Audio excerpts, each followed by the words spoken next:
Vamos abrir nossas Bíblias em Romanos 8. Como vocês sabem, eu estou buscando as quartas-feiras, segundo a graça de Deus, está pregando sobre temas que têm a ver com o arrebatamento da igreja, que tem a ver o dia que o Senhor virá nos buscar, nós o encontraremos. E hoje é a terceira, quarta, eu acho, que Deus tem dado graça para nós falarmos sobre isso.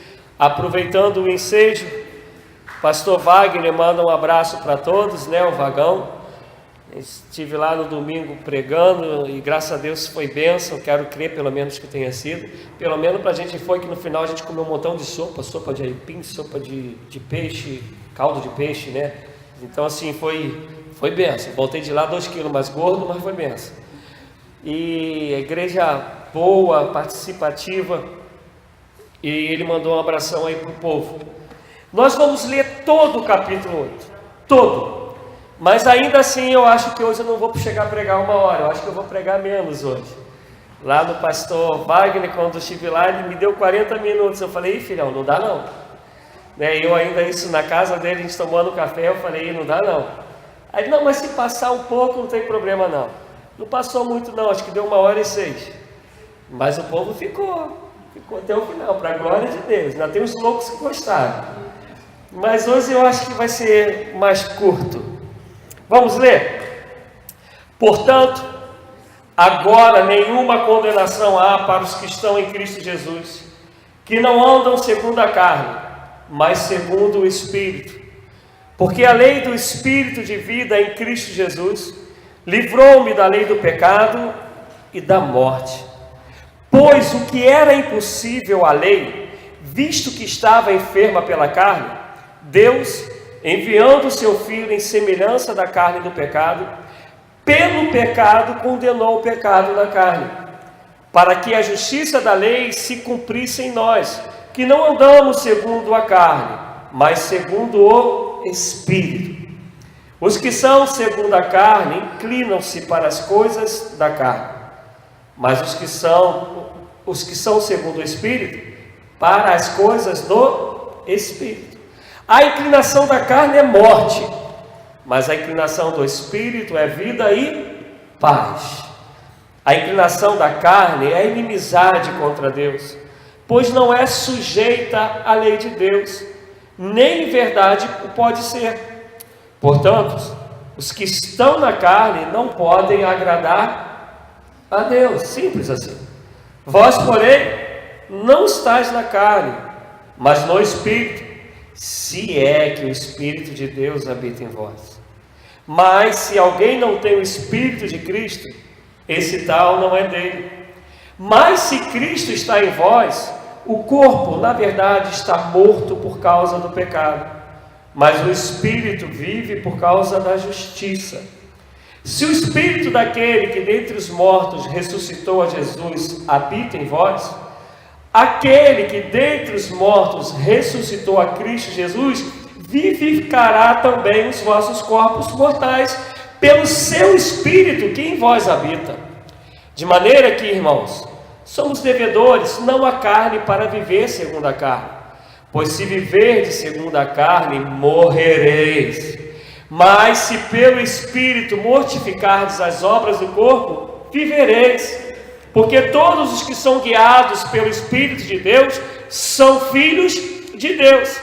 Pois não recebeste o espírito de escravidão para outra vez estardes em temor, mas recebeste o espírito de adoção, pelo qual clama, Abba, Pai, Paizinho. O mesmo Espírito testifica com o nosso Espírito que somos filhos de Deus. Se nós somos filhos, logo somos também herdeiros, herdeiros de Deus e co-herdeiros de Cristo, se é certo de que com Ele padecemos, para que também com Ele sejamos glorificados. Para mim tenho por certo que as aflições desse mundo, para mim tenho por certo que essas aflições desse tempo presente não são para comparar com a glória que em nós há de ser revelada. A ardente expectativa da criação aguarda a revelação dos filhos de Deus, Pois a criação ficou sujeita à vaidade, não por sua vontade, mas por causa daquele que a sujeitou, na esperança de que também a própria criação será libertada do cativeiro da corrupção, para a liberdade da glória dos filhos de Deus. Sabemos que toda a criação geme como se estivesse com dores de parto até agora. Não só ela, mas nós mesmos que temos as primícias do Espírito, também gememos em nós mesmos, aguardando a adoção, a saber, a redenção do nosso corpo. Pois nessa esperança somos salvos. Mas a esperança que se vê não é esperança. Quem espera por algo que já tem? Mas se esperamos o que não vemos, com perseverança o aguardamos. Da mesma maneira também o Espírito ajuda as nossas fraquezas. Não sabemos o que havemos de pedir como convém, mas o mesmo Espírito intercede por nós com gemidos inexprimíveis. E aquele que examina os corações sabe qual é a intenção do Espírito, porque segundo a vontade de Deus é que intercede pelos santos. Sabemos que todas as coisas concorrem para o bem daqueles que amam a Deus, daqueles que são chamados segundo o seu propósito. Pois os que dantes conheceu, também os predestinou para serem conformes à imagem de seu Filho, a fim de que ele seja o primogênito entre muitos irmãos. E aos que predestinou, a estes também chamou. E aos que chamou, a estes também justificou. E aos que justificou, a este também glorificou. Que diremos, pois, a essas coisas? Se Deus é por nós, quem será contra nós? Aquele que nem mesmo a seu próprio Filho poupou, antes o entregou por todos nós, como não nos dará também com ele todas as coisas? Quem tentará a acusação contra os escolhidos de Deus? É Deus quem os justifica. Quem os condenará? Pois é Cristo quem morreu, ou antes quem ressurgiu dentre os mortos, o qual está à direita de Deus e também intercede por nós. Quem nos separará do amor de Cristo? A tribulação ou a angústia? Ou a perseguição, ou a fome, ou a nudez, ou o perigo, ou a espada? Como está escrito, por amor de ti somos entregues à morte o dia todo. Fomos considerados como ovelhas para o matador. Mas em todas essas coisas somos mais do que vencedores por aquele que nos amou. Pois estou certo de que nem a morte, nem a vida, nem os anjos, nem os principados, nem as potestades, nem o presente, nem o porvir, nem a altura, nem a profundidade, nem alguma outra criatura nos poderá separar do amor de Deus que está em Cristo Jesus, nosso Senhor. Deus, nós queremos nos render completamente a Ti, para que, Senhor Deus, todo interesse que seja tão somente carnal e humano desapareça, mas que para a glória de Deus o Teu intento, o Teu projeto, o Teu interesse aconteça e reine sobre nós nesse momento. Que seja dissipada toda a confusão de rosto, que seja dissipado, Senhor Deus, toda a obra, toda a seta do adversário.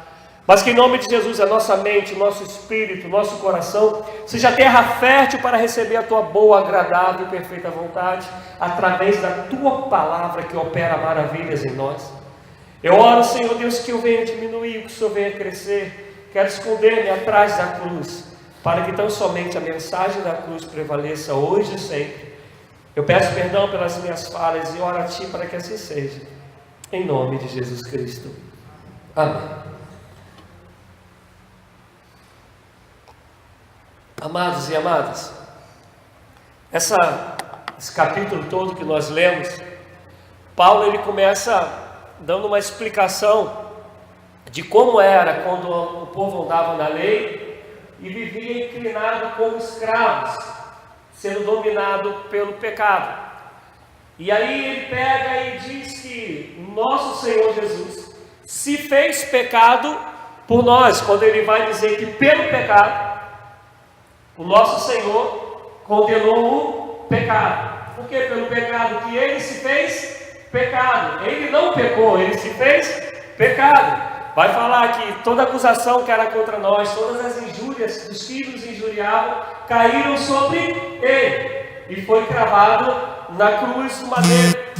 E aí Paulo ele começa a falar e vai falando nesse capítulo 8, para ensinar até o versículo, do versículo 1 até o versículo 17, dizendo assim, ó: vós não poderíeis jamais permanecerdes fiéis ao Senhor através da carne. Isso só é possível através do Espírito. Por isso que o Senhor Jesus, pela carne, venceu a carne, para que o Espírito viesse sobre mim e sobre você, e possamos assim ser guiados e viver pelo Espírito. Mas ele não só explica esse plano de salvação, ele não explica somente ele nos dá somente essa instrução que somente em Cristo, ou melhor, somente pelo Espírito que podemos viver. Ele vai além disso.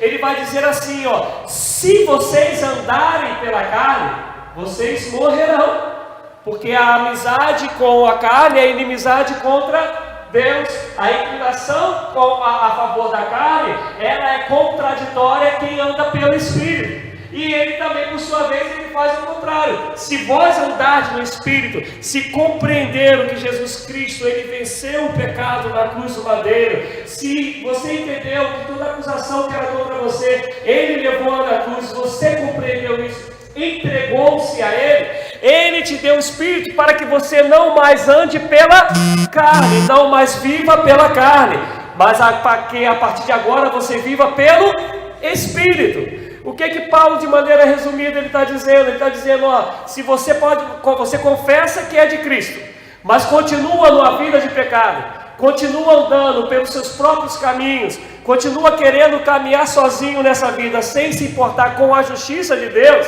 eu quero te dizer que você vai morrer no seu pecado. E aí Ezequiel 18 vai dizer que aquele que morre em seu pecado, ele experimentará a segunda morte. Mas aí ele fala, meu convite, e o convite de Deus é para que vocês andem caminho e vivam no Espírito. Do versículo 1 ao versículo 17, de maneira resumida, é isso que Paulo está falando. Está explicando de novo o que Jesus Cristo conquistou na cruz. Está explicando para o povo de Roma, que o povo de Roma não era judeu, eles eram gentios. Explicando para ele, olha, assim que funciona.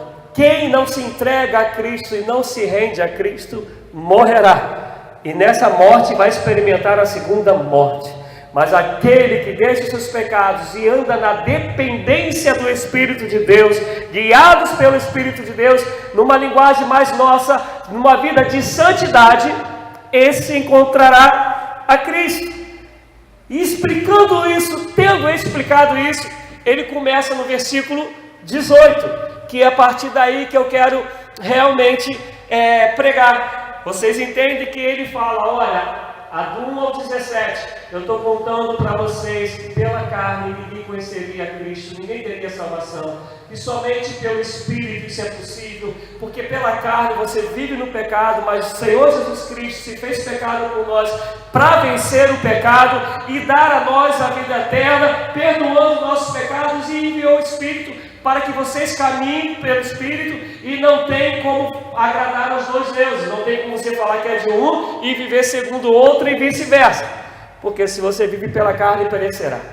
E aí, a partir do 18, ele vai falar sobre o retorno de Jesus Cristo.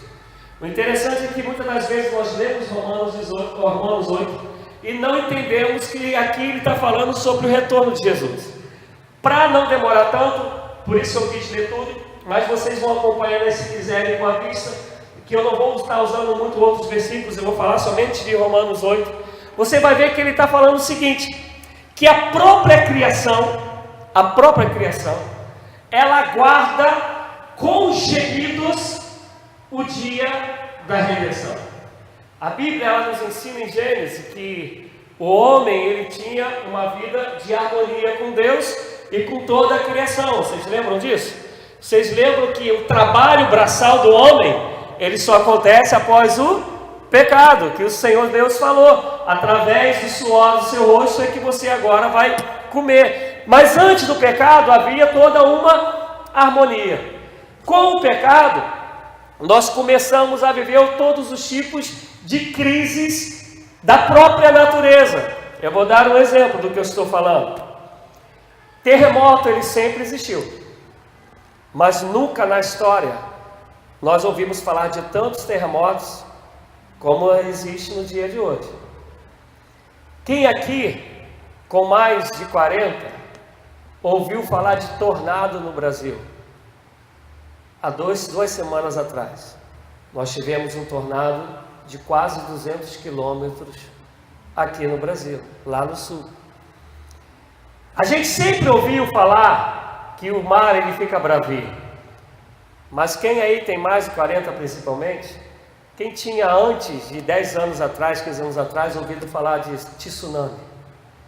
De lá para cá nós já ouvimos 3 tsunamis devastadores. Recentemente ouvimos terremotos fortíssimos no México e no Chile. Essas coisas sempre existiram, mas não tem como negar, e a ciência ela vai te falar isso, que nunca houve com tanta quantidade, com tanta veemência, com tanta força como nos dias de hoje. Quem vai lembrar aí, se eu não me engano, foi no final de 2016, eu não lembro direito. Houve um terremoto no Chile e ele foi sentido em São Paulo. Alguém lembra disso? A Érica está falando que lembra, o Mateus. Ele foi sentido em São Paulo, um terremoto que aconteceu no Chile. Pega o mapa e vê a distância entre Chile e Brasil e São Paulo, para você ver que loucura é essa. E aqui Paulo está falando, que é interessante, preste atenção nisso, que é o que eu quero trazer hoje. Ele está falando que a criação ela geme, mas se você olha o texto com cautela, em momento nenhum está falando que a criação geme porque ela está triste com os acontecidos. Fala que ela geme com expectativa do grande dia do Senhor. Se a gente vai ler Mateus 24, vai falar que vão virar terremotos, né? Essas coisas todas, essas catástrofes. Mas não fala que a criação, ela tá fazendo tudo isso, ela está vivendo tudo isso, porque ela está triste, não. Está dizendo que ela geme pela expectativa do grande dia do Senhor. O que a criação está querendo dizer? O que Paulo está dizendo? Que a própria criação que sofreu a queda junto com o pecado do homem, ela aguarda e dá sinais do grande dia da vida do Senhor. O que eu vou falar aqui talvez espante muito de vocês, mas é o que eu creio. E toda vez que eu vou falar sobre isso, eu lembro do Marcão. O Marcão ele não está aqui. Quando a gente vai ler Pedro, que eu preguei na semana passada, Pedro vai falar que a terra, essa terra que a gente hoje habita, ela está preparada para o fogo, como foi nos dias de Noé. Não é assim que está escrito? Como foi nos dias de Noé? Porque no dia do Noé foi com água. A água, ela acabou com o mundo? Não. Ela, vamos botar assim entre aspas, purificou, limpou o mundo para aquilo que Deus queria estabelecer. Está dizendo que tal como a água fez na época de Noé, essa terra que a gente hoje está vivendo, ela um dia será purificada através do fogo.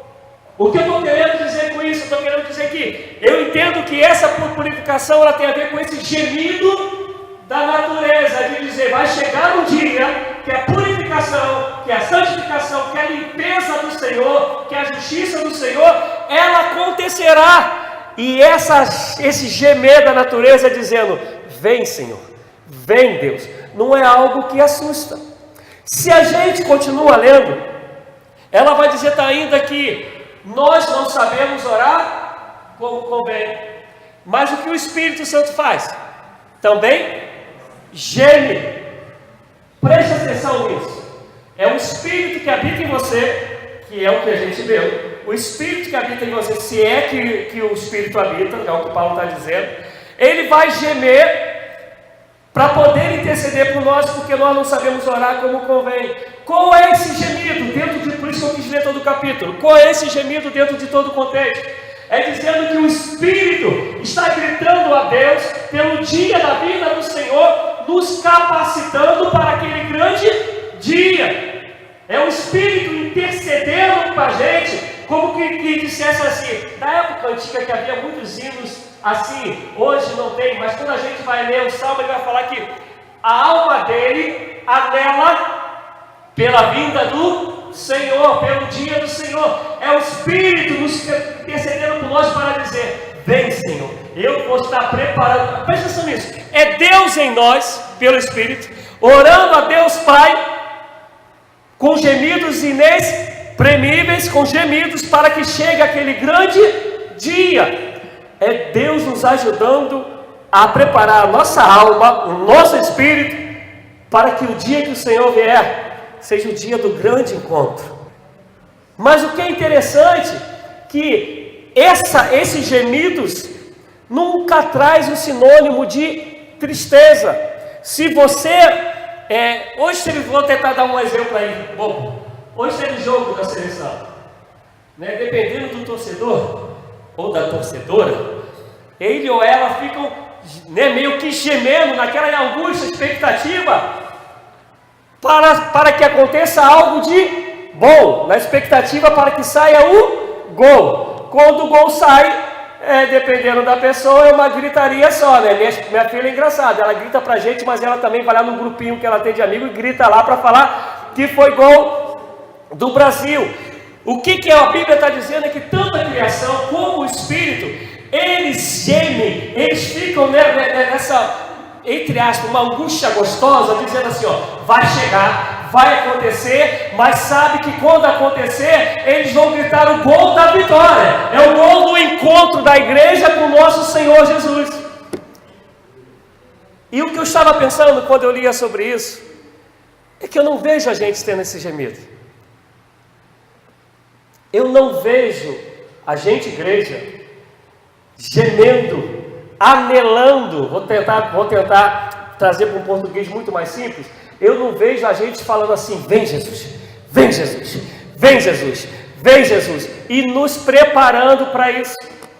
Normalmente, a nossa oração é: Senhor, espera mais um pouquinho que eu quero conquistar isso. Ou então: Senhor, enquanto que o Senhor não vem, eu espero que o Senhor demore, eu quero que o Senhor me dê isso, abra essa porta para mim, me dê isso aqui, me dê aquilo ali. Porque normalmente os nossos corações ainda não se encaixaram na harmonia do Espírito que vive em nós, para nos fazer compreender que o maior prêmio, que o dia do grande gol, o dia da vitória do grande campeonato, é o dia do Senhor vir buscar a sua igreja, onde o pecado não reinará mais, onde não terá mais angústia, onde terá mais dores, onde não terá mais choros, onde o Senhor enxugará dos nossos olhos todas as lágrimas, e vamos conhecer o Senhor como somos conhecidos dele. O grande problema é que a gente não é mais cristão que vive assim. E aí eu vou falar que eu não peguei essa época, eu já peguei o final dela, mas talvez aí a Rosa, a irmã Gilda, eu não sei quem, a Márcia, a Ruth, vão lembrar que as reuniões de culto antigamente, era raro você não ter 2 hinos pelo menos, que falassem sobre a volta de Jesus. Amém? Não é assim, pessoal da antiga? Você vai pegar hinos de introdução, de hilário, você vai ver a harpa, você vai ver que os hinos que ali estão, são hinos sempre que anelam pela vida de Jesus. Tem um hino do cantor que ele está sumido, que ele teve um boom uma determinada época, depois sumiu, Marco Aurélio, que ele cantava um hino que dizia assim: quem dera fosse agora, subir para a glória onde o meu Jesus está. A gente não tem essa sede mais do encontro com Jesus.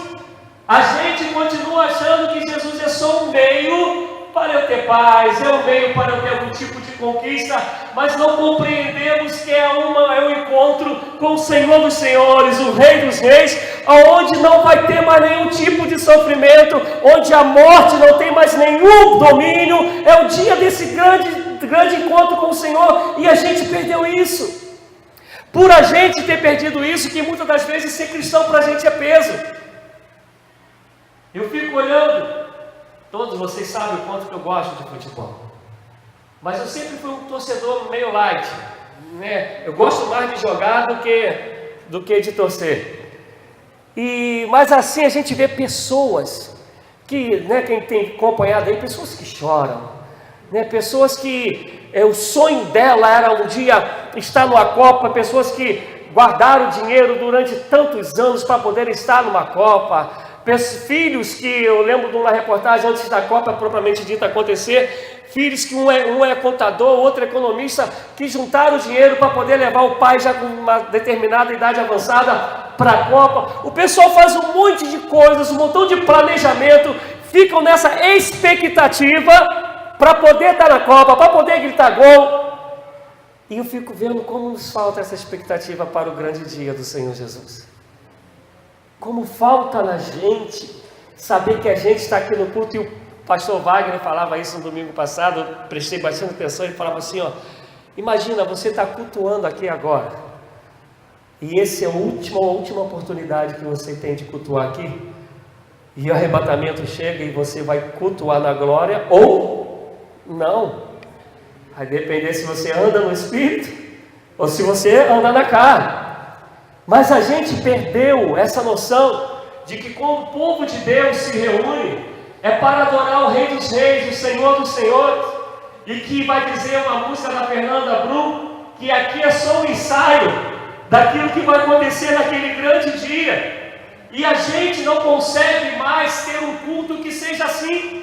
O culto da grande alegria, o culto da expectativa, o culto da verdadeira adoração, que a gente se entrega dizendo assim: eu estou cantando ao Senhor dos Senhores, ao Todo-Poderoso, ao Criador dos céus e da terra, e um dia eu vou encontrá-lo, e quem dera se fosse agora. Amados, eu amo meus filhos, Deus sabe disso, mas como também creio que eles vão subir, quem dera Jesus voltasse agora. A Bíblia diz que ouvidos não ouviram, olhos não viram, coração nenhum penetrou o que o Senhor tem preparado para os seus. Se tu achas que dar um mergulho aqui no Recreio é bacana, ou qualquer lugar que você pensar, Ilha Grande, que eu amo, não se compara ao que o Senhor preparou para mim e para você. Não se compara. E aí Paulo, ele não fala só isso. Como eu falei, eu não vou estar acompanhando os versículos para a gente poder ganhar um pouco de tempo. Mas Paulo, ele vai dizer o seguinte, olha só. E aí, quero fazer questão de aqui ser como se fosse agora, nesse momento, uma explicação como se fosse aula. Vou abrir um parênteses. O pessoal que é calvinista vai crer que aqueles que são salvos, Deus já predestinou para que eles sejam salvos. E é a linha calvinista, quer dizer, Deus já criou alguns para ir para o inferno, outros para ir para o céu. Com todo respeito a eles, eu costumo dizer que se Deus for assim, eu não quero esse Deus para mim, um Deus que faz acepção. E aí o que eles vão defender? Não, é que todo mundo tinha que morrer, mas quando Deus faz isso, é graça de Deus em querer salvar alguns. Eu digo que nunca é graça, porque Ele que cria, então se Ele vai criar alguém já para ir para o inferno. Eu particularmente não creio assim, e nós metodistas não cremos assim. E aí teologicamente somos da linha dos arminianos, que cremos que temos o livre arbítrio para sermos salvos ou não. E aí qual é a predestinação que nós cremos? É que na cruz do Calvário, lá na cruz, o Senhor Jesus predestinou todos para serem salvos, mas todos que nele vieram a crer. Aí entra João 3,16, e Deus amou o mundo de tal maneira que deu o seu Filho unigênito, para que todo aquele que nele crê não pereça, mas tenha a vida eterna. Dito isso, Paulo ele vai dizer assim, nós fomos resgatados em Cristo Jesus. E Ele não somente nos resgatou, Ele vai dizer, Ele nos resgatou e nos justificou. Isso está para que no 30, mas vamos ler a partir do 28. Sabemos que todas as coisas concorrem para o bem daqueles que amam a Deus, daqueles que são chamados segundo o seu propósito. Aí ele vai falar, pois os que dantes conheceu, também os predestinou para serem conformes à imagem de seu Filho. Ele está falando aí que esses que são de Deus é para viver conforme Jesus Cristo, seu Filho. Não está aí na tua Bíblia com letra maiúscula? O que ele está dizendo? Que se você é de Cristo, se você anda pelo Espírito, é para que as pessoas olhem para mim, olhem para você e vejam a imagem de Jesus Cristo em nós. Mas ele vai dizer, a fim de que ele seja o primogênito entre muitos irmãos. E aos que predestinou, a este também chamou. E aos que chamou, a este justificou. E aos que justificou, a este também glorificou. glorificou. E quando eu leio essa passagem, eu sempre lembro, não sei porquê, minha mente ela vai na passagem dos discípulos. Após a crucificação de Jesus, eles estão dentro da casa, trancados, cheios de medo. A Bíblia é muito clara em dizer que as portas estavam trancadas. E Jesus ele faz igual um ghost, igual um fantasma. Ele entra na casa com tudo trancado. Aquela passagem que a gente conhece, né, que ele fala, toque aqui nas minhas mãos, toque no meu lado. Mas esse mesmo Jesus, que ele atravessou a porta, é o Jesus que comeu pão, que comeu peixe. Lembram disso? Depois que ele vai encontrar os discípulos pescando, come pão, come peixe. Como vai ser esse negócio, eu não sei. Mas a Bíblia fala que esse mesmo Jesus que nos chamou, que nos justificou, esse mesmo Jesus também nos glorificou. Tu consegue entender que você vai viver para a eternidade, teu cabelo não vai ficar mais branco? Eu não sei como vai ser esse negócio, mas a gente não vai envelhecer mais. A gente não vai ter problema de audição, não vai ter problema de olfato, não vai ter problema de paladar, não vai ter dor nas cadeiras, não vai ter que operar o joelho, não vai ter nada disso. Que nosso corpo será glorificado. Aí em Coríntios, Paulo vai dizer que esse corpo que é corruptível vai se revestir da incorruptibilidade. Vai dizer que esse corpo que está preparado para ser pó do pó, vai dizer que ele vai ser glorificado à imagem do Deus Todo-Poderoso. Está dizendo que esse dia ele vai chegar. Mas aí ele não para nisso. Ele continua dizendo, né, se Deus é por nós, quem será contra nós? Antes, se ele não poupou seu próprio filho, se ele os deu por amor a você e a mim, tu achas que ele não vai nos sustentar? Tu acha que ele não vai nos fortalecer? Por isso que lá em Mateus 28 ele vai dizer no finalzinho, antes de ir embora, eis que estou convosco todos os dias, até a consumação dos séculos. O que Deus está falando? O que Paulo está falando? Faz uma comparação. Se ele deu seu próprio filho, tu achas que agora ele vai te abandonar nisso? Tu acha que agora ele vai te deixar na mão dessa caminhada? Mas se a gente lembra no começo do capítulo, ele está dizendo, mas isso só vai acontecer, essa fidelidade do Senhor, ela só vai acontecer se nós caminharmos pelo Espírito e não mais pela carne. É condicional. Deus é fiel para cumprir tanto o sustento, como também para cumprir a condenação, porque Ele é justo juiz. Mas Ele está dizendo que esse dia chegará. E aí Ele vai dizer, quem poderá nos separar do amor de Cristo? A altura, a profundidade, a largura, o futuro, quando Ele fala por vir, o presente, os anjos aí significando os demônios, os principados, as potestades. Quem poderá nos separar do amor de Deus que está em Cristo Jesus? Mas aí eu quero chamar a atenção de vocês para duas coisas que eu não vejo Paulo colocando nessa lista. Ele não coloca nem o passado e ele nem coloca nós mesmos. Quer que eu leia para a gente entender melhor?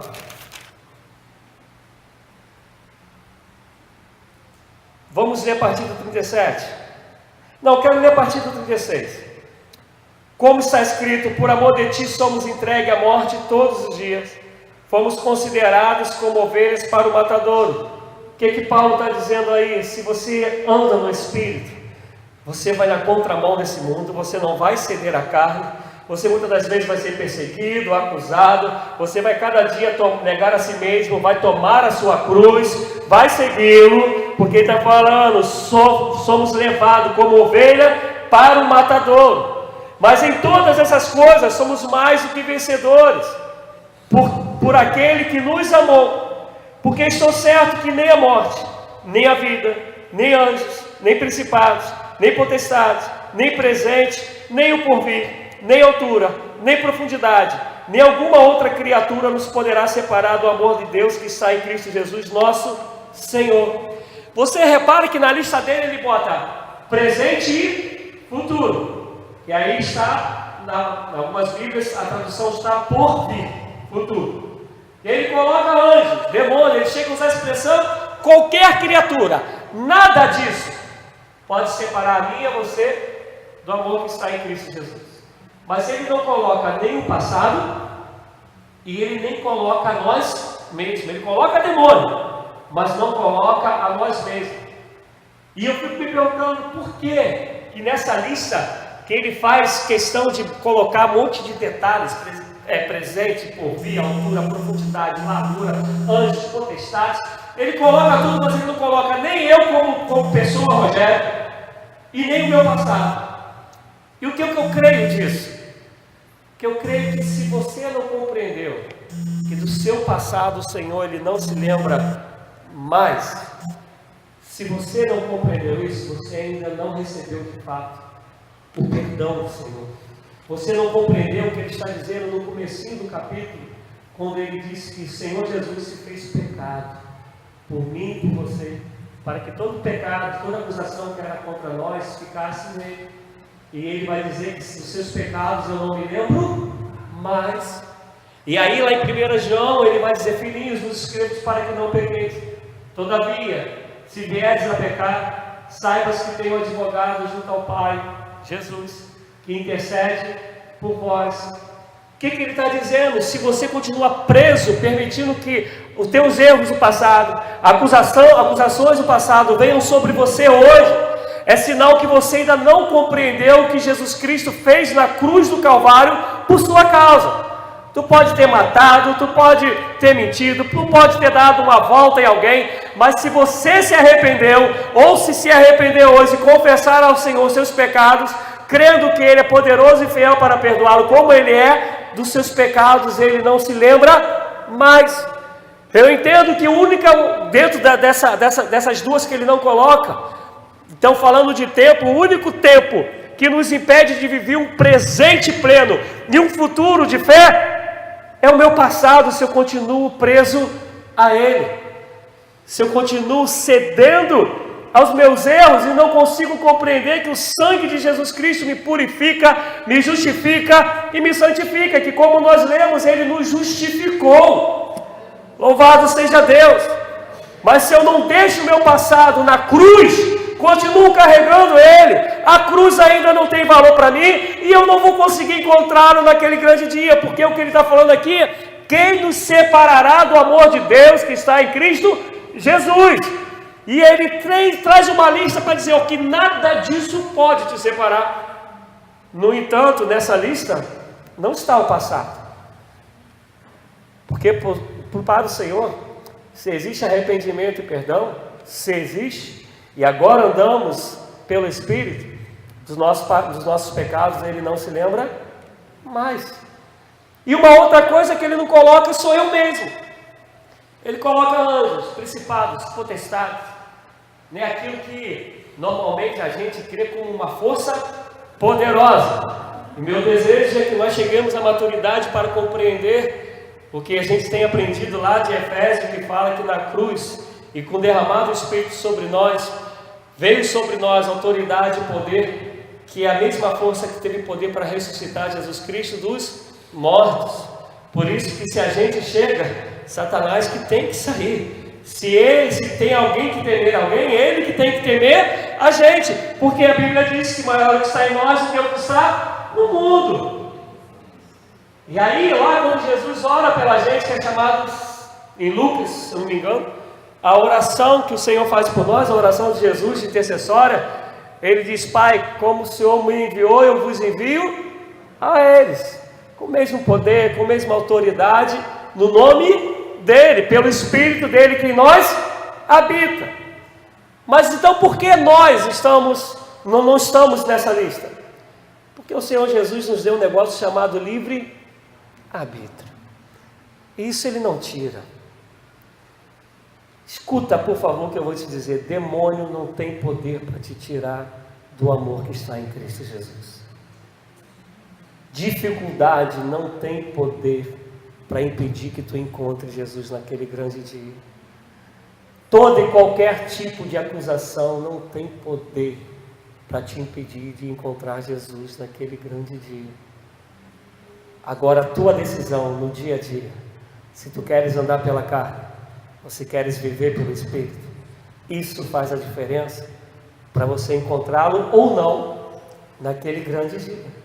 Porque principados não tem, potestades não tem, anjos não tem, mas não entramos nessa lista, porque eu não creio nessa eleição que eu falei antes, do calvinista, que vai dizer que alguns já nasceram para serem salvos, outros perdidos.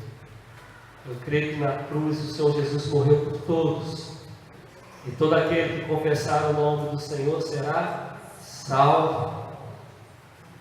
Mas Ele nos deu a liberdade, o arbítrio livre, sem peso, sem posição, para decidirmos quando e como vamos caminhar, vamos viver.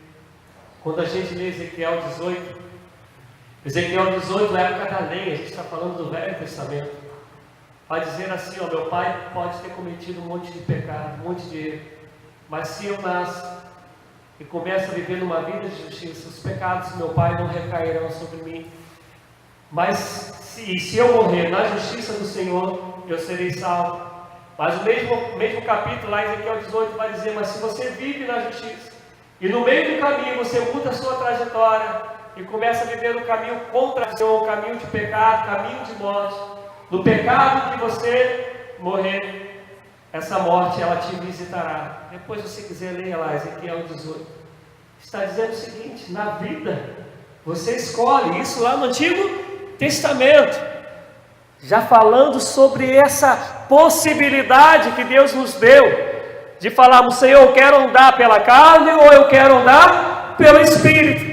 Vou me deixar ser guiado pelas minhas inclinações para o pecado, pelo meu bel prazer, ou vou me render à sua vontade e viver uma vida onde o teu Espírito dentro de mim, ele vai gemer como a criação geme, pelo dia da redenção, pelo dia que o Senhor vier buscar a sua igreja, e eu estarei ali pronto para subir com o Senhor. E nós perdemos isso. E Paulo, ele gasta um capítulo todo para explicar isso, para falar: o seu Espírito de fato está em você. E eu acho que às vezes Paulo, ele é muito sarcástico, né? Que ele fala assim: se é que tens o Espírito. Aí ele fala: se tu tens, tem que dentro da sua vida, do seu ser, tem que ter um gemido pelo grande dia do Senhor. E Mateus ri quando eu falo isso, minha filha também. E para terminar, escuta o que eu vou falar para você. Escuta o que eu vou falar. Terremotos estão bravos, e eu te dou a segurança de que vai pegar, tanto pelo pecado, como pela maneira que nós estamos tratando a terra, né? Os grandes responsáveis pelas catástrofes que nós temos, os grandes, não todos, mas somos nós mesmos. A tecnologia está avançada pra caramba dessa, né? Como nós moramos no Peru, tinha lá um alerta para dizer da intensidade dos terremotos, para saber se a gente tinha que sair correndo para os lugares que tinham de segurança, ou se não, aí não soava. O que eu quero dizer é que a tecnologia, ela pode prever até a intensidade de terremoto, de tsunami, mas ela não pode impedir nem o terremoto, nem o tornado, nem o tsunami. Não pode até prever, mas não pode impedir. A gente se apavora como está vivendo no Rio de Janeiro. A gente se apavora enquanto ser humano. Mas o interessante é que a Bíblia fala que quando essas coisas acontecerem, não é para a gente ficar apavorado, é para a gente ficar com gemidos, com expectativa, porque a gente sabe que se aproxima o grande dia do Senhor. Eu espero estar conseguindo me fazer entender, para te dizer que a gente tem que orar para que Deus tenha misericórdia, tenha graça, para que Deus traga paz sobre o Rio de Janeiro, para que esses corruptos sejam presos e a gente vote com consciência em pessoas que a gente creia que de fato são pessoas honestas. Mas dentro de tudo isso, eu quero te dizer que esses são os sinais que estão escritos em Mateus 24. E que se está escrito que já está a caminho, tudo sendo preparado para a vinda do Senhor Jesus. E se é para a vinda dele, o meu coração e o teu coração Cristo morreu na cruz para dar a mim e a você a salvação, para que naquele grande dia nós possamos encontrá-lo para a glória dele. Então isso não tem que causar em nós dores de tristeza. Podemos ter as dores para aqueles que estão se perdendo. Devemos chorar com os que choram. Sim, mas dentro de nós o gemido, a expectativa é de falar: Ele está à porta. Como se fosse o jogo que eu falei, é de falar: o gol vai sair agora e eu vou gritar que foi gol. Ele chegou, ele veio. Mas aí daquilo que eu entendo, e espero em Deus que eu esteja errado, é que a gente não vive o Evangelho para o encontro com Jesus. A gente vive o Evangelho para o encontro com Jesus aqui e agora, daquilo que a gente deseja ter, ser, ganhar, para onde a gente deseja ir, mas não o encontro, não o encontro de que Ele voltar agora, a gente vai poder dizer: Maranata, ora vem Senhor Jesus. A gente vai poder dizer: combati o bom combate, acabei a carreira e guardei a fé.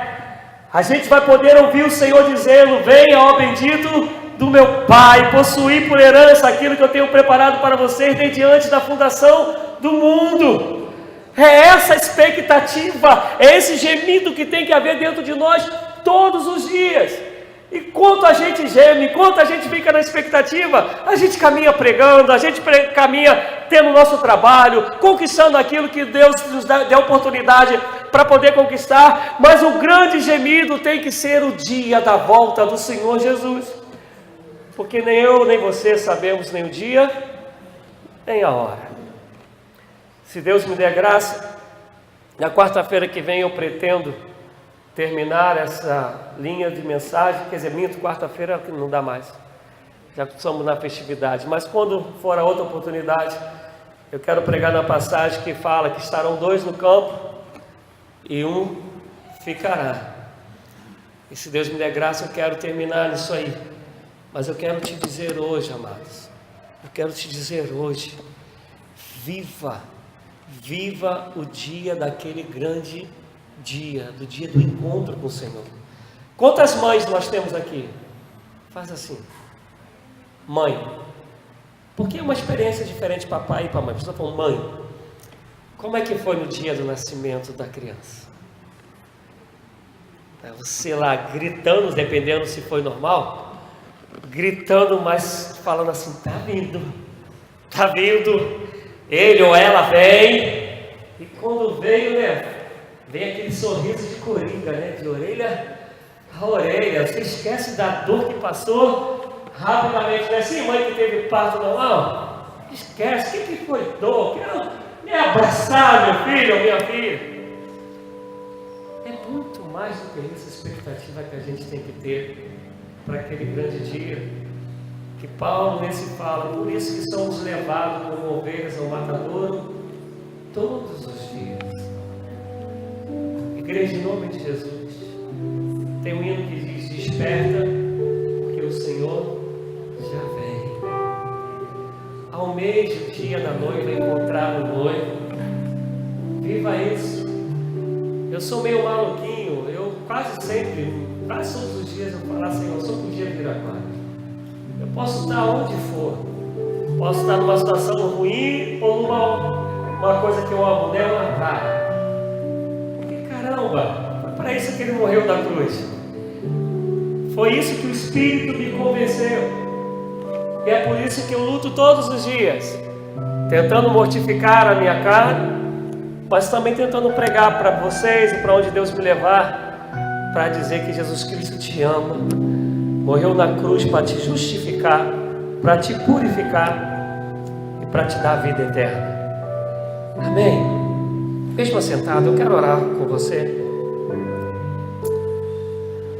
Ah, Senhor, leva a nossa fé, o nosso entendimento a uma dimensão muito maior do que nós temos vivido e experimentado. Nos faça compreender essa expectativa que a própria criação tem. esses gemidos dela, do Espírito,